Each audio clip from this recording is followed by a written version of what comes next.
to begin to develop trainings specifically for home performance with Energy Star contractors. And we're going to piggyback on what they've learned and what they've developed and put that in place down here in Vermont. The next step for us is, again, to launch the sales trainings here in the summer, trying to take advantage of some of the downtime that contractors have in the summertime, but also then we'll be launching our advanced technical trainings then too. Some current challenges that we face, having had a home performance with Energy Star program for 5 years now, so we've got a bit of a mature service delivery sector out there. We have some friction between old-timers and newcomers. We do have home performance contractors who encourage us to somehow distinguish their years in the business from the years that the newcomers don't have in the business, and we don't know exactly how to handle that in our marketplace in the way that we list names of contractors on our website. So it's a question that we don't have an answer for, but certainly something that we're dealing with. There's also quite a bit of talk about audit fee and audit format. Some contractors are big proponents of fixed audit fees and fixed formats, and others are not. We don't prescribe a fee or a format right now. But again, a question that we're dealing with collectively is, should we have a set audit fee or format? Certain business models are sometimes challenging. We do have some participants who really want to perform an audit only. We're encouraging contractors to be able to provide the audit and the complete work scope for the customer. And then a final challenge we have right now is getting contractors engaged with marketing. I mean, there's certain marketing that we do as Efficiency Vermont that's designed to push work to the contractor base as a whole, but we'd really like to get involved with individual contractors to leverage their market resources and help them drive a lot more work towards themselves based on some of the resources we have here at Efficiency Vermont. So to summarize, that's our workforce development plan for this year. Really looking to invest in the contractors, looking to build their skills, and so doing bring a lot more to the contractor from Efficiency Vermont and earn and keep that loyalty among that contractor base. So I thought I'd hand it over here to Efficiency Maine and Maine's Dale Carnegie Institute, since they have been already delivered the weatherization sales training. They can speak to the training more specifically and some of the successes that they've had. Great. Thanks, Logan. Yep. We do have a lot of questions. We probably won't be able to get to all of them, but we'll ask those at the end of the webinar, I think. Great. So we can keep moving.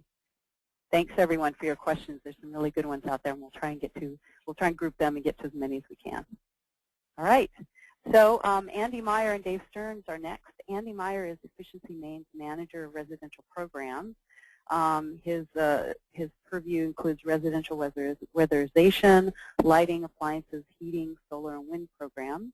He came to Efficiency Maine from Safe Handling, where he was the Vice President of Sustainable Development. And Safe Handling was a leader in the Governor's Carbon Challenge, which developed a way to transport bulk chemicals with 90% fewer emissions. And Dave Stearns has been the franchisee in the state of Maine for Dale Carnegie Training since 1994.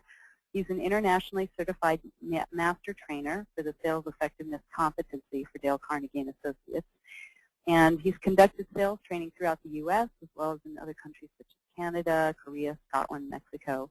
And for the past 10 months, Dave has been collaborating with Efficiency Maine to develop a customized sales training program for energy advisors, which you'll hear about now. All right, take it away, guys. Thanks. This is Andy Meyer. Can you hear me, Liz? Hi. Hi there. Hi, go ahead. Hi, this is Andy Meyer. Can you hear me? Yes, we can hear you now. Okay. Thank you. Let's go to the next slide, please, Liz. We started a market-based weatherization program at the beginning of last year. As Logan describes his program, ours is similar in that it's market-based. We don't set rates. We don't assign leads to individual contractors. We're just trying to use incentives to get homeowners to work directly with participating energy advisors. Our goal for the program is 4,000 homes in 2 years, which is 100 times more than we've done in our previous Home Performance with Energy Star program. And our goal was to get 25% energy savings on average in each home. To be honest, our first 6 months was painfully slow. We did a lot of demand creation. We got a number of advisors on board. We now have, similar to Vermont, about 100. Unfortunately, with about 10,000 leads coming into our call center and our website, after 6 months, we only had 72 completed whole house energy upgrades. And that's just not sustainable for us. We only have 500,000 homes in the whole state, and if it takes 10,000 to get every 72, we'd never be able to hit our goals. So we did a lot of market research. I spoke with hundreds of homeowners. We spoke with all of our advisors. We had focus groups with 20 homeowners.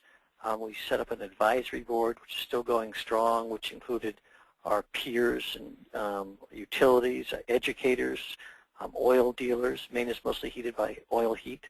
We had homeowners on our advisory board.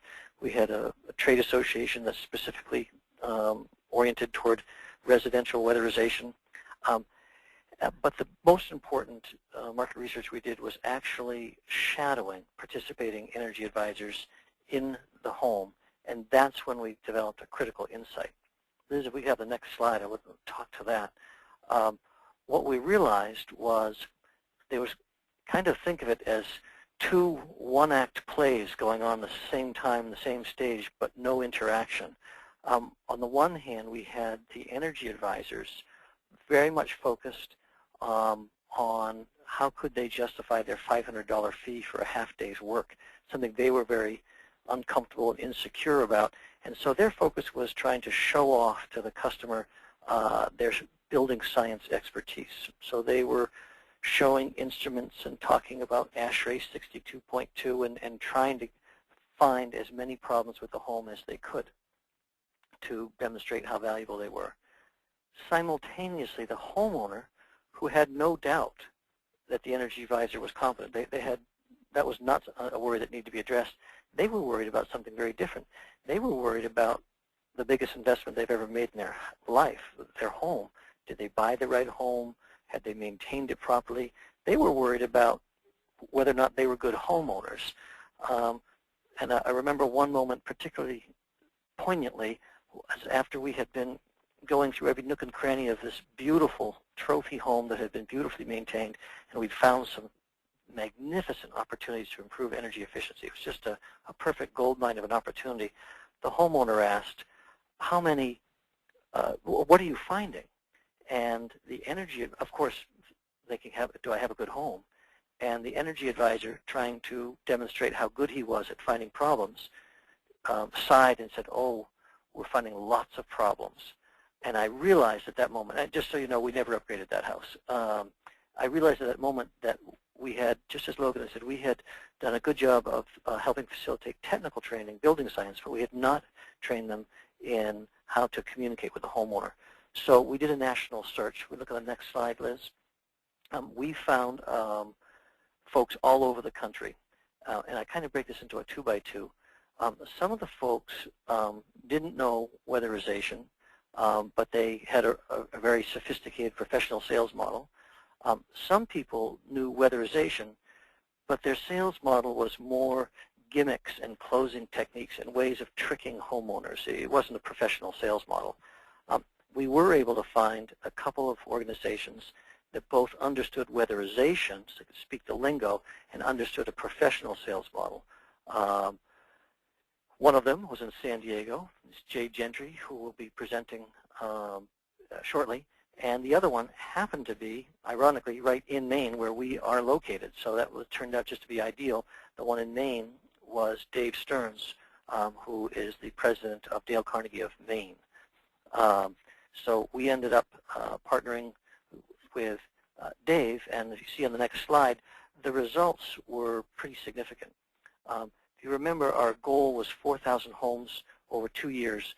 We were hoping to get about 900 homes completed, upgraded in our first year.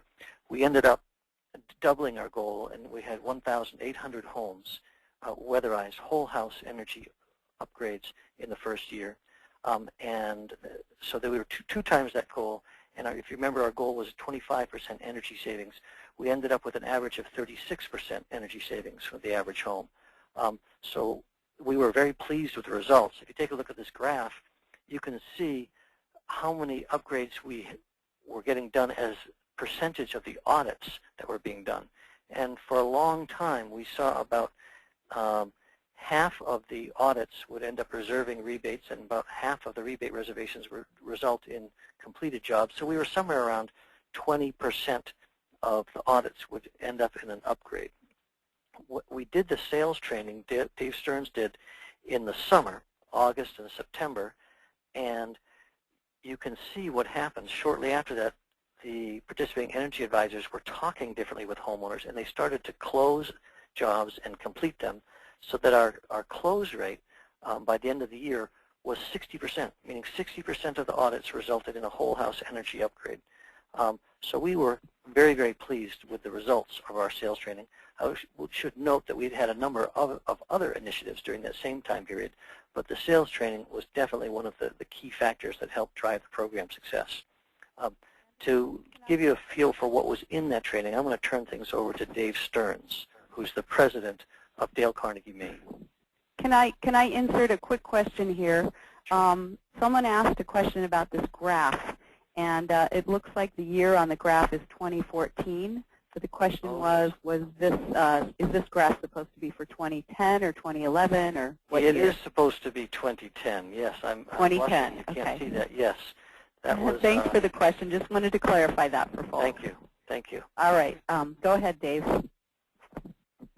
Okay. Well, to Andy's point, our goal right from the beginning in our first meetings was to make these people better building scientists. We didn't want to have them think that we were going to turn them into salespeople. So we approached this from a couple of points to really leverage and blend selling science with building science. And we approached it from a couple of angles. One, we introduced a proven sales model. And this is something that has been used in Dale Carnegie since the mid-40s when it was first developed. It's been updated. It's been refined. But we use this as a platform because it's based on the science of how people buy things. And the theory is that your mind has to go through certain steps to buy something, and as a professional, you need to facilitate this and not manipulate it. You'll notice the homeowner relationship is the central theme in the model, and that's what we stress throughout. At no time do you compromise that relationship for some kind of a quick or slick trick. So the training is really what we did is focus this training model or this sales around the various environments that an energy advisor would encounter on the road to a successful upgrade and ultimately a referral coming out of that. You'll notice in this model, at the front end of the model is prospecting, and we put that in because Andy has been telling these people from day one that at some point the incentives will go away, and so this particular prospecting piece has been an important part of the training. And you'll notice on the other side of the model to the right, referrals. Once you've followed through, once you've completed the upgrade, you should be able to leverage that into your next job or your next 2 or 3 jobs if you do it right. So this probably goes back and addresses the follow-through aspect, follows through what Logan was saying about returning calls and scheduling and timeline. Some of those things are addressed right in the follow-through piece. So this was the sales model, and now if you could move to the next slide. We looked at the various environments that these people will encounter a homeowner in, certainly in a prospecting sense. But the first thing that has to happen is they have to sell the audit, and that's usually an inbound phone call in this environment. Somebody sees an ad or somebody talks to somebody, and they pick up the phone, and they call in. The emphasis in this aspect is to qualify, to make sure that it is a viable candidate, not just for an audit, but also for an upgrade. So qualifying is a strong aspect of what happens in the first stage, selling the audit. Once you've sold the audit, you need to go to the home, and the whole process starts again. You'll still need to establish rapport, and in the conducting the audit step, the whole interest step is really what happens around the audit. When you've done the audit, there is a brief summary back at the kitchen table, so to speak, and then you set the appointment to sell the upgrade. Now, one of the things we've stressed is that each encounter ends with an appointment for the next one. So there's a string of interactions that happen here. So you show up to sell the upgrade with a proposal, and the whole thrust of this is in homeowner speak. We cover expense. This is a 2-day program. In the first day, the importance of understanding that a homeowner buys something totally different than what we sell, and they buy comfort, and they buy lower energy bills, and they buy dry basements and things like that, and as opposed to what we sell. So this is stressed throughout. Once the upgrade is sold, once the retrofit is sold, we shouldn't cut the homeowner loose. This is probably the most critical part of the process, where the advisor is following this through, the upgrade through to the completion, and then that sets up referrals. So the touchstone for this whole process, there's two, and if you could turn the slide, please. There are two documents, two pieces here that are have been developed by Efficiency Maine and refined around this process that really focuses the audit discussion as well as the upgrade discussion around the homeowner needs, not on the science side of the proposal. So we have a very comprehensive audit checklist that we base this sales training on, and the feedback, we're in our 4th generation with this. The feedback is that this document provides a thorough qualification as well as a thorough audit, and it gives a consistency that throughout the state that everybody is doing things the same way. The other document is this proposal template, which again is it has the science in it, but the front end of this proposal addresses homeowner interests and stays focused on the things that the homeowner is buying as opposed to what we're selling in the upgrade. So these are the two documents that the training is based on. Now we are in a position, if anybody's interested, the next slide please, as a national contact for Dale Carnegie and Associates. This program is packaged in a 2-day format. It can be delivered any place in the country with some warning, of course. And Bill Bertolat is the Vice President of Global Sales, and he can be reached at that number or that email, and this type of thing can be set up. So I don't know if Andy or Liz, I'll turn this back to you to move on. Great. Thank you guys so much. So next we're going to move on to Jay Gentry, who you've heard a little bit about earlier. He has over 30 years of experience as a marketing and sales consultant to business. In 1980, he formed his company, ComCon-T, which is a sales and marketing consulting firm.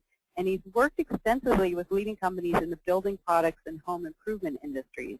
His customers include Louisiana Pacific, where he developed and taught the sales curriculum, and Window World, where he developed their franchise owner training system, including marketing, home selling, subcontractor management, and business systems.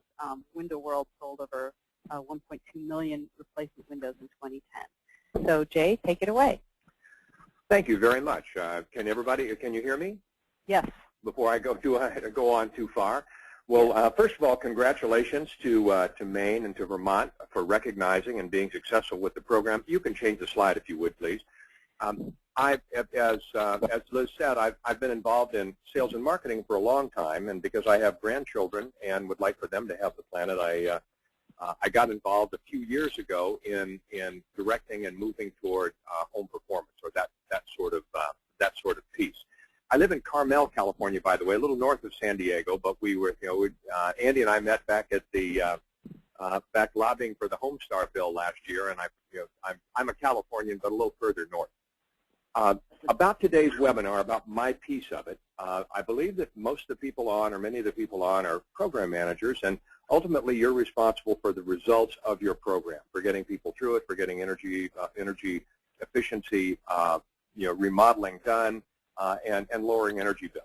I'm going to touch on 3 topics, and I'll go rather fast to see if we can't make it through. First of all, why it's important to enable contractors to do this.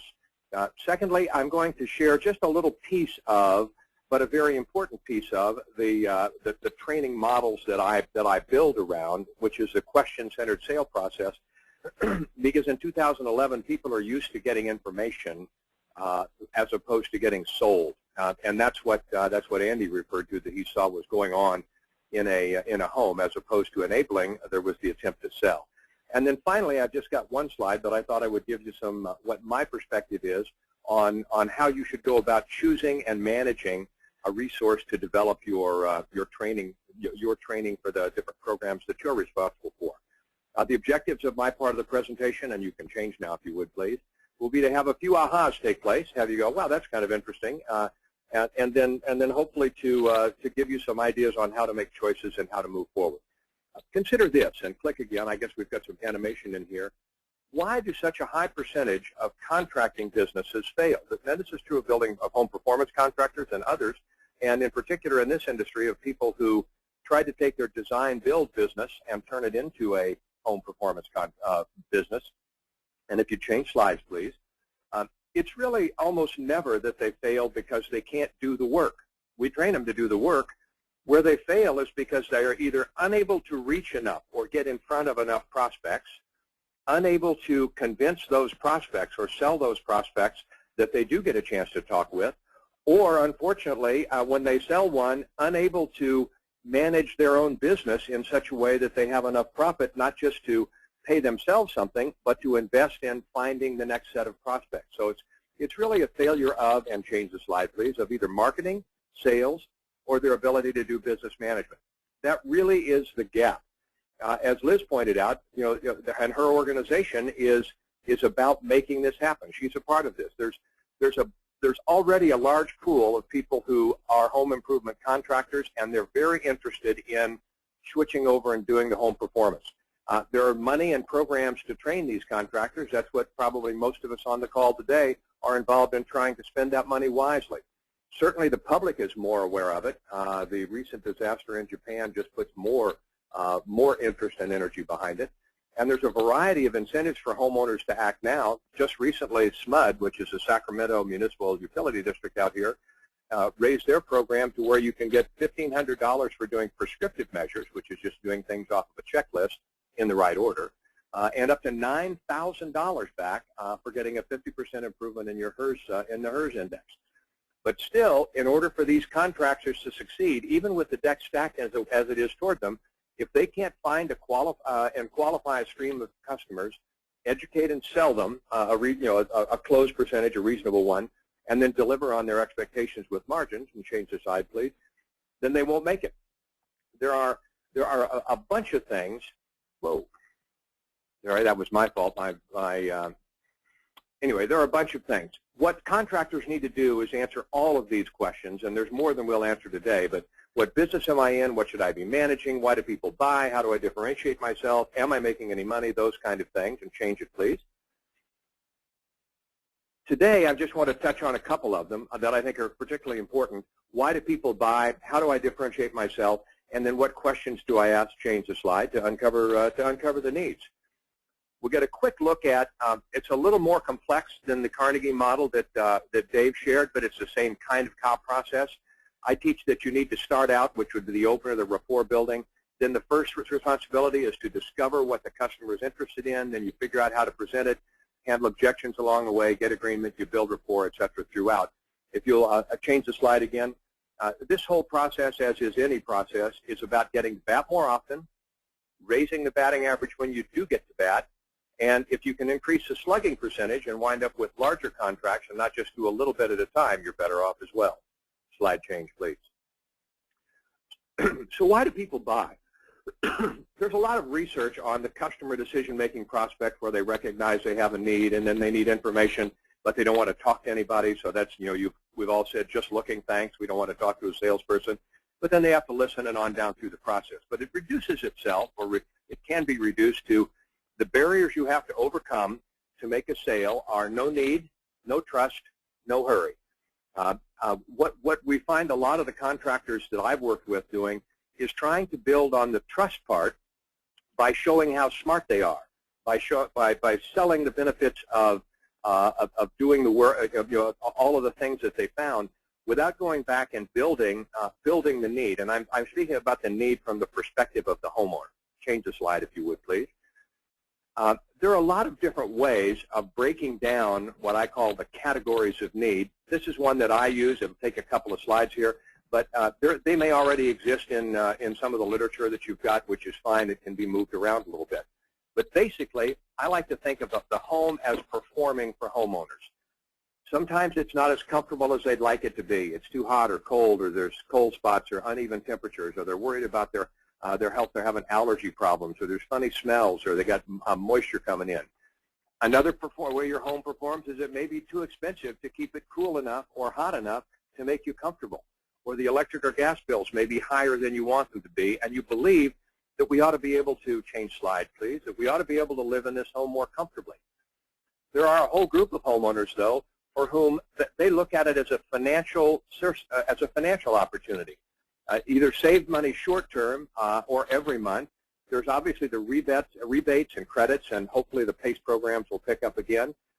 There is evidence all over the country that homes that are Energy Star, the home performance of Energy Star rated or BPI rated, and there's lots of local and regional rating systems, there's great evidence that those homes sell faster and they sell for more. And obviously there's a lot of fear about increasing utility bills, particularly in the last couple of weeks.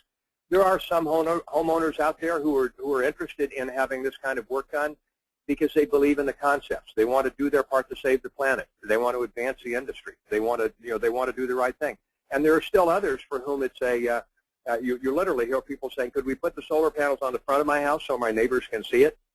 Who are doing it because of their image. Change the slide, if you would, please. The fact is, though, that everybody will have some set of, some profile of which of these needs are most important to them. And the old sales process would be to go up and make them sit down for an hour and a half while you take them through all the things you can do. The more important one, though, is to educate them a little bit on the categories of needs so that they can figure out, and we can help them figure out, what it is they really care about and why. A lot of contractors try to educate the homeowners on building performance.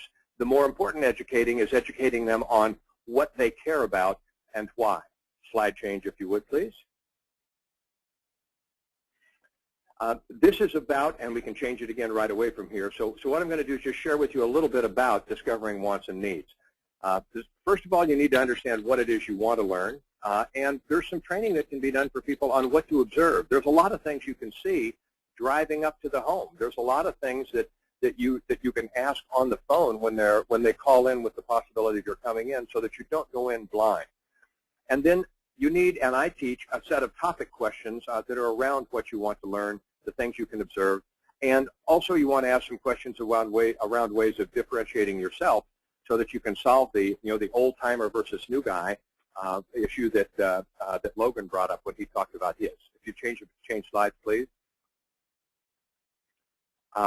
So one of the things we teach people is to think about what it is they want to know about the home, the homeowners, their problems, their situation, who's going to make the decision and how, and there's a bunch of other issues. Change slide.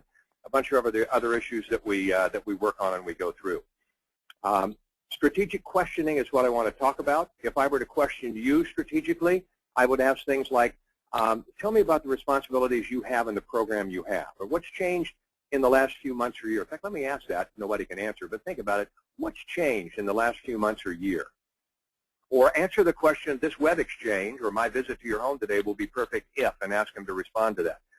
Another thing you can do that fits in there is to use what I call an earn to learn question, where you set up the question and then ask it. So you give some information beforehand. So down here at the bottom, you might say most programmers I talk, or program managers I talk to, are frustrated with the results they're getting. Are you having that experience, or how about you? Or many contractors are finding out that knowing how to do the work isn't enough. They have to be able to find the work. Is that happening here? And so on. Slide change, please. So, today I'm going to just touch very briefly on what I call the change question, a little bit about topic and follow-up questions. I just demonstrated what I call an earn-to-learn question, and then I'll introduce problem, cause, impact to establish importance of what you're doing. Slide change, please. So let's start with the change question. You'll find your value and your ability to sell to a homeowner in your ability to solve a problem or deal with a need that they have. When you ask people what has changed, what's changed with your home or situation, or what are you expecting, or if you could change something, what would be things to deal with change, cause people to think about the things that have gone wrong. I asked you a minute or so ago to think about what's changed in your own program. I may not have allowed enough time, but if I'd allowed enough time, what you would have brought, your answer would have been around a new rule or a new measure or a new, somebody's noticed that something's not working, or the pressure to deliver. You would tell me about something that is on your mind that's important to you, and my value, change slide, my value could be found in helping solve or deal with those challenges. So let's do, let's take an example. So you're interviewing a homeowner. After introductions and the howdy-doody stuff, you ask, what has changed about your home or situation that has caused you to consider an energy upgrade at this time? And the person you're talking says, oh man, our energy bills have gone through the roof. So the way I teach it is I say, so what do you then ask next? And if you change slides, because I want to get through this, if you change slides for me, please, you could ask, what do you say, when you say big through the roof, what do you mean? Or what do you think is causing this?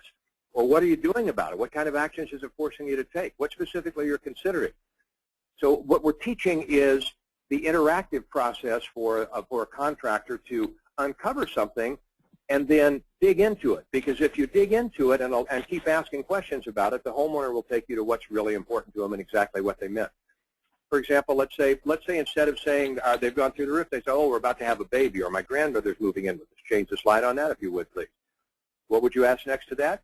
You might say, gee, what are you concerned about when they arrive or the baby arrives? Oh, my grandmother is, she's elderly and she has breathing issues, and I'm really worried about this. Or she's very thin and she gets cold easily, and she's going to be in the back bedroom. Or. So why is it important? What's it an issue? How's it affecting your priorities? Those kinds of things. Somebody might say a neighbor just did an energy upgrade and they're really happy. What would you ask next there? Change the slide. You could say, when you say an upgrade, what do you mean? They might have done a full upgrade. They might have just had insulation blown in the attic. What is it that they're happy about? What positive ways is it changing them? So you get the idea of what we're talking about there. What we're talking about here, and change the slide if you would, is topic and follow-up questions. You introduce a topic related to the categories of need or a suspected area of interest when you drive and you see their home as you get into their neighborhood, or something that differentiates your business. How important is experience to you, again, for the old guys versus the new kids? And then you listen to that answer. Change the slide if you would, please. You listen to that answer, and then based on the answer, you either, the second bullet down, or the third box down here, you either ask a follow-up question, or you either go you ask a follow-up question and continue in that loop, or you go back, and if it's not something that comes up that is of interest or that you can solve or that makes a difference, then you go on to the next question, or the next topic question. Change the slide, and I said I would tell you a little bit about problem, cause, impact. When a problem is introduced or a need is introduced, you can really learn a lot about it if you ask, what do you think is causing that? Because that will tell you both whether or not you can help, or it also provides with an opportunity for you to provide expertise. well, we think the reason for that moldy spot along the wall is this. You might be able to say, well, it could be that, but it could also be that the moisture is soaking up through. We'd need to look in your crawl space, might be coming up through the bottom. So it gives you a chance to provide expertise. When you ask about the impact, what's it causing you to do? How's that impacting your family? You'll find out how important it is to them, so how important it should be in your sales proposal. And then when you ask about what have they done, or have you done anything, are you doing anything, are you considering, you may surface opportunities, and you may avoid some negative perceptions in terms of they may have already tried the first thing you're going to suggest. So if you change one more time, the slide one more time for me again, or not one more time, we have 2 or 3 to go. When you teach homeowners, one of the things, or teach homeowners, contractors, to do this kind of questioning, what you're teaching them is in reality, the person who's asking the questions is in control. In the old days, when you brought the guys in that did the high-pressure sales, they thought that they were in control by driving the presentation and forcing the things. Today, particularly today, the person asking the questions is in control. You have to be on the same side of the couch as they are, talking about and trying to understand and help them better understand their own, what they're doing. You're going to need to develop your own set of topic questions that you can use and become comfortable with them. And then when you hear a problem, ask about cause, impact, and what they've done, doing, or considering. Another slide change, please. I said that I would also tell you, just to give you my perspective on selecting a resource, those of you who are here that are program managers. I think the most important, or the first important thing, is a philosophical match with your program and your point of view. Do you agree with what's being taught? As were said by a couple of the earlier speakers, there's a lot of sales training out there that is manipulative and that is pressure-oriented, particularly in the building, in the home performance, or not home performance, but the remodeling and those industries. So you want to make sure that they get that. You also want to see to what extent are they willing to develop and custom and build it around what you need and where you are. You also want to look, as Andy talked about, if you've got experience in the home performance industry, that's good, and they really need to be experienced in in-home selling today.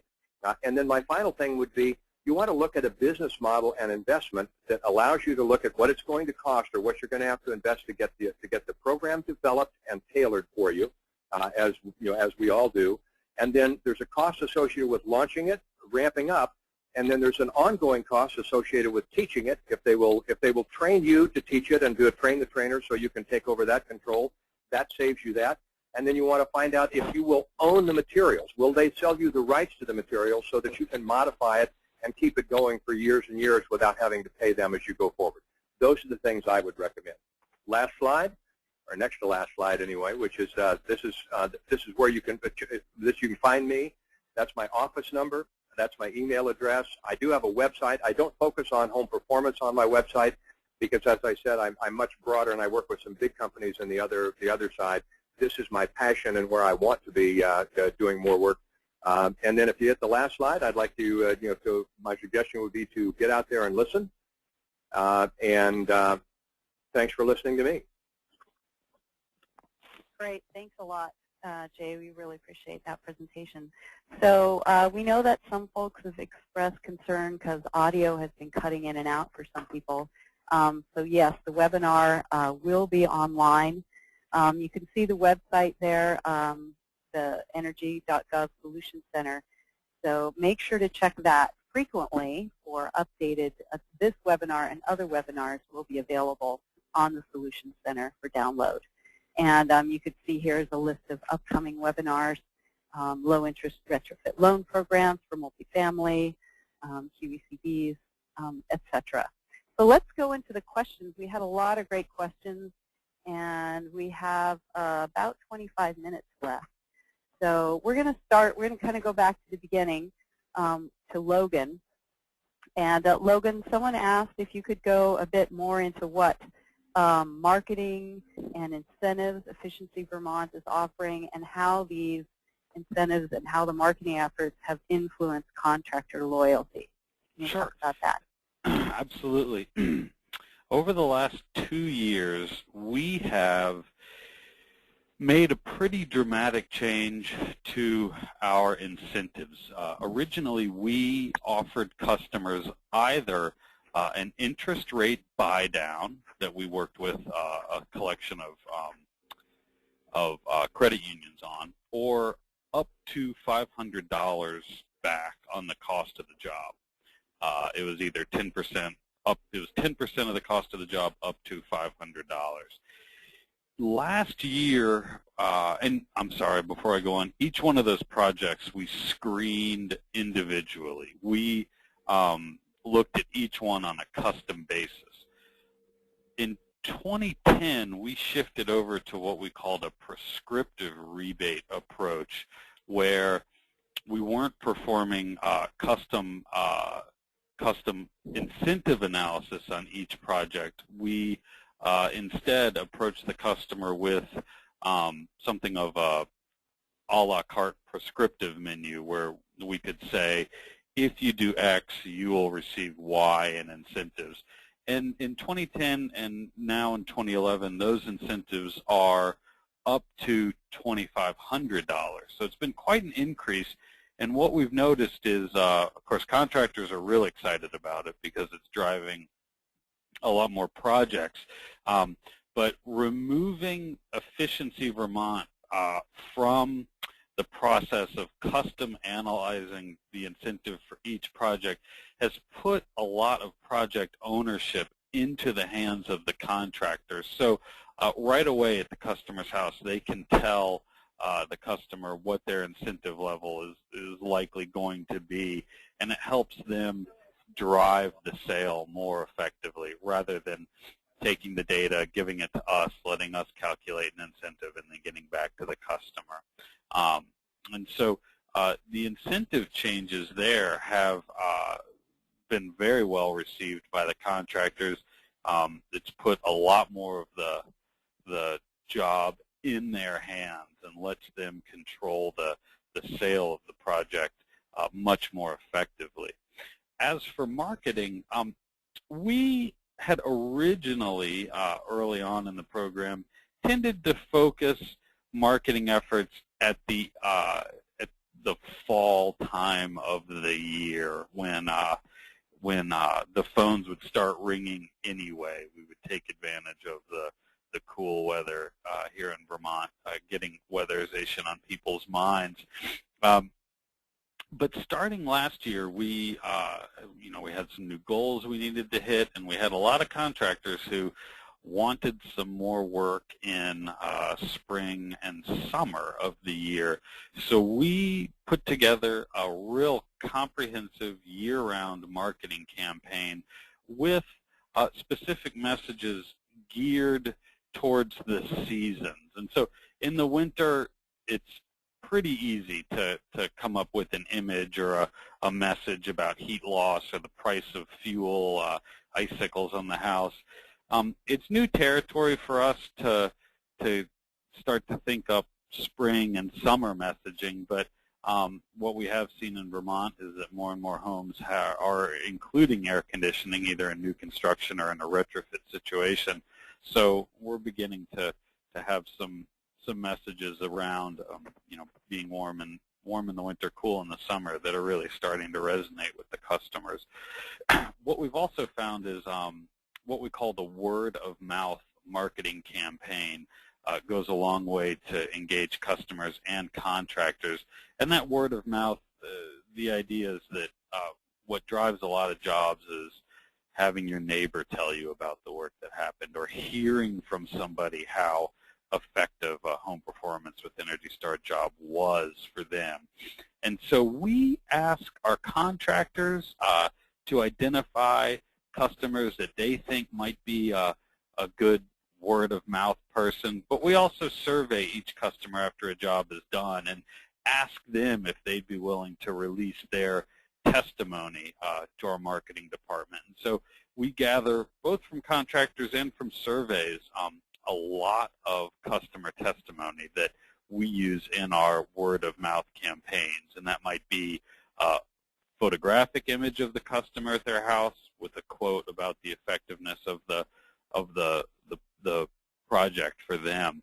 And not only does that drive more jobs to the contractors, but it makes them feel great when they can turn over a customer to us and they say, hey, this customer was fantastic. I think they'd be a great spokesperson for the program, and we can just keep the job going from there for both the customer and the contractor. It's resulted in a lot of great relationships for us around the state.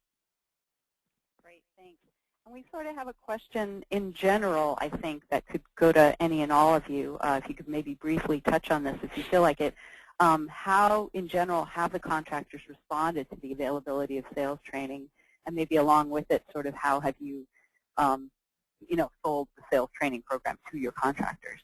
I guess if you want to answer, Logan, that's great, or anyone can chime in there on that. Well, I think Andy would be the best one to speak to that. We've only introduced the idea to our contractors. We don't even have a date for it yet. Andy, can you answer that? Yeah, sure. I'd be happy to, Logan. Well, when we first started offering sales training, demand, remember, leads were quite high. We offered the sales training at no charge, and we have filled every class. The feedback, the training takes place over the course of 2 weeks. It's 2 one-day classes spread over 2 weeks, so they had a chance to practice in between.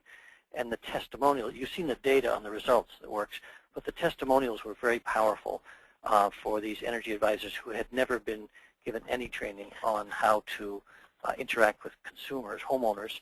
A couple indicators, in addition to testimonials and the actual data results, was we would see one employee from a company come, and after that, others would come. We had some training this past week. The owner ended up coming after having sent 3 or 4 employees. So I would say it was very warmly received, and I want to be clear and open that we've been offering it so far at no charge. We're thinking of changing that going forward. We think there's a tremendous value, and so we'll see how demand picks up. But that would be how it works in Maine. Would you add anything, Dave? Yep. I would agree, and just from the standpoint of the trainer and the participants, they are very bright people, and they have received this with a very open, very open and positive attitude. I was concerned that there'd be some skepticism, and I think there always is anyway, a little bit in the opening, the first half day, actually the first half of the first half day, the morning of the first day. We talk and we peel back and do some real rapport building exercises and some conversational things that help them. It kind of demystifies the whole sales process, and you talk to them a little bit about, it's really all about service and about, satisfying homeowners, and don't think of this as selling as much as it is being of service. And so a lot of the training, our training focuses initially around their attitude towards what they're doing and their attitude towards homeowners. And then when we introduce the processes and the templates, the whole thing comes together. It's a very interactive training. They do some practicing. They're expected to report out on application of these things. So there seems to be a very high degree of retention. And we do an assessment at the end, and those have consistently been, my expectations have been exceeded from where they were when I came in. This is Jay, and out here in California, we've been doing this for a while, and I would encourage the program managers to introduce the programs, if you can possibly do it, as Andy has, without charge. The issue being, for a contractor who is trying to stay afloat, trying to make business work, trying to make ends meet, it's a hard dollar expenditure for a projected soft dollar return. If he's going to get a BPI certification, that's one thing, but this is just to come out. They do a marketing plan and some things like that in it, but it's very hard to justify spending money when you're not making money yet or you're having trouble making it. We, like Dave said, we've had of course responses in the between 9 and above 9 out of 10. They're really anxious for it. They really embrace it. They can hardly wait to do things. But it is difficult to get them in because they simply can't afford to invest the money. Many of them have already spent some money getting trained to do the work. So I'd recommend if you can start it that way, and then once the word of mouth goes, it picks up momentum and you could begin to charge for it. Great. Thank you, guys. This was a question directed toward Andy, but I suppose maybe any of these could answer. Andy, do you experience any customer reluctance to buying an audit versus getting a traditional free quote? Yeah, that's an easy one. Yes, they do. One of the barriers we had was the quandary of why would I pay for an energy audit if I don't know I can save money in my house. So we put borrowed from the Home Performance with Energy Star approach of putting a free calculator on our website so a homeowner can put in how much energy they use in their house, what the square footage is, and it's a very simple calculator. It ends up looking like a tachometer on a car, and if it goes into the red zone, then it says, you know, your house is using 187% of the energy of a typical weatherized home. Click here to find a participating energy advisor near you. If they've got a very efficient home, it'll tell them right up front, so you're using about as much energy as a typical weatherized home. This program is unlikely to benefit you. And that has helped overcome that initial sticker shock of having to pay money to find out if your house is a potential for saving money. Great. I'm sorry, go ahead. Well, an approach that has been working pretty well some out here is there is a charge for it going in, but as opposed to selling the audit separately, we try to sell the opportunity, or I recommend that we try to sell the opportunity to move up the HERS index and the rebates or tax incentives available are for performance or actually for doing the work. So most of the people that I work with position themselves as saying the cost of the audit is simply a fallback if we don't find, if you choose not to go forward with some form of work. That we'd have to do the audit anyway in order to know exactly what to do for the repair. So that the cost is there if you don't go forward with the work, but if you do go forward with the work, it's just included. Great.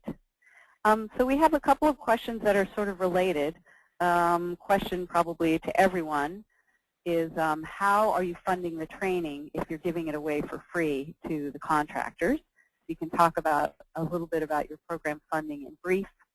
And then someone asked about the cost of the Dale Carnegie program, and someone else asked if the Dale Carnegie Institute is offering free training, and I can answer that. No, training's not free.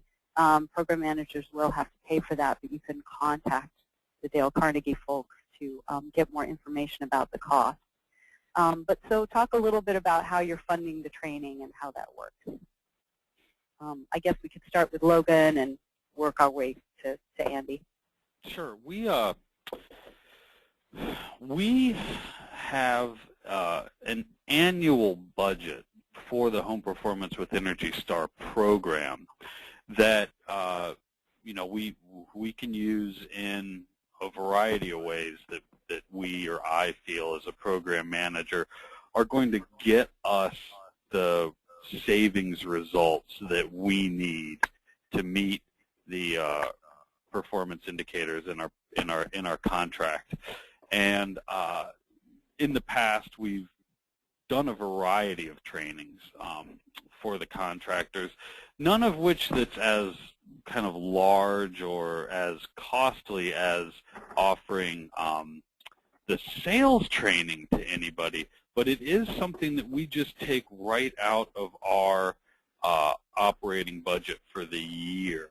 We take a look at what it's going to cost, and then try and gauge what we think the results are going to be. And based on Andy's experience in Maine, and based on a lot of the customer feedback that we get, and some of the challenges we know that our contractors have in the field to closing a sale, we're moving ahead pretty confidently, saying it's a good use of money from our budget.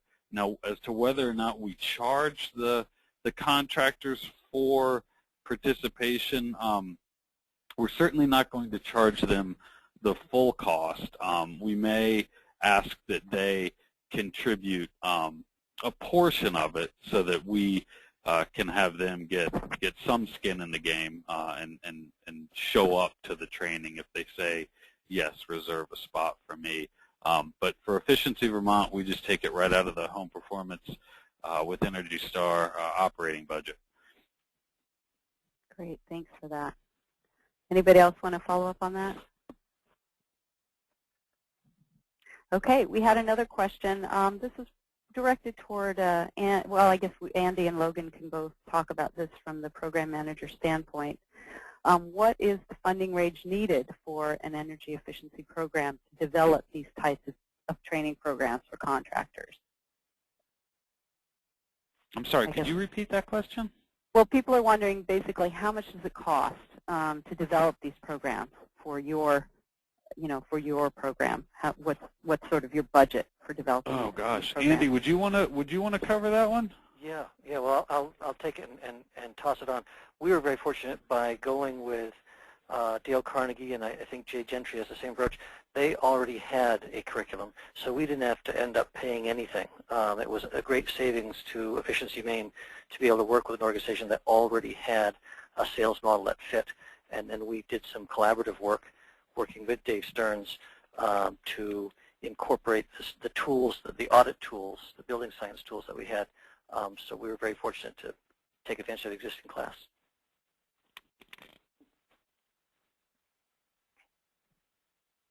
Logan, do you want to? As for the cost, I can say too that we were lucky to take advantage of a lot of the work that Andy and Dave had done up there in Maine, and so we just sat down with Vermont's Carnegie Institute and tweaked the existing training a little bit to more closely represent our program, but the cost for developing it was really, we haven't paid anything yet for the development.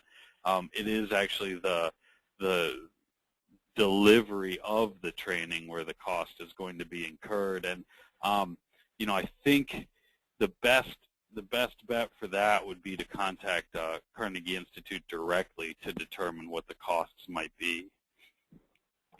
Yeah, that was kind of the end, the last slide that I had. There are different business models.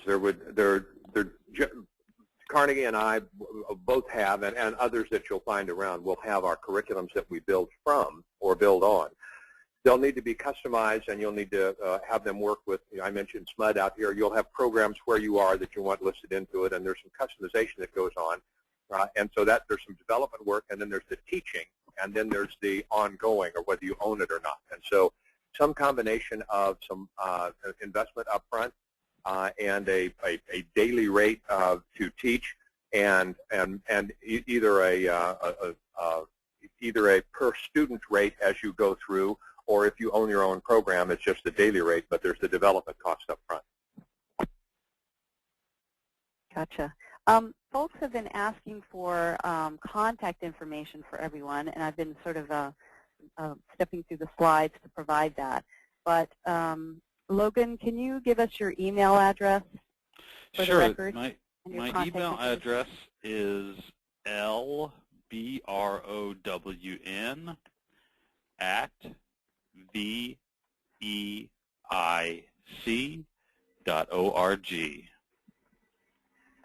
Great. And phone number? Is 802-860-4095, and my extension is 1155. 1155. Okay, we'll put that in the chat window as well in a second. Great, thank you. So I guess someone has a specific question about how much time was invested by Dale Carnegie of Maine to customize the program. Wow. This is Dave. I didn't keep a time log on this. I took a risk with Andy and Adam here in Maine, with the hopes that perhaps something like this would lead to bigger and better things. So I didn't keep track of the customization time.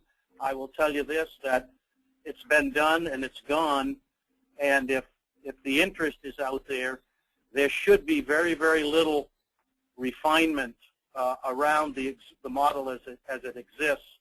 We're in our 5th generation, and I think we've really got it simplified and focused into the energy advisor environment.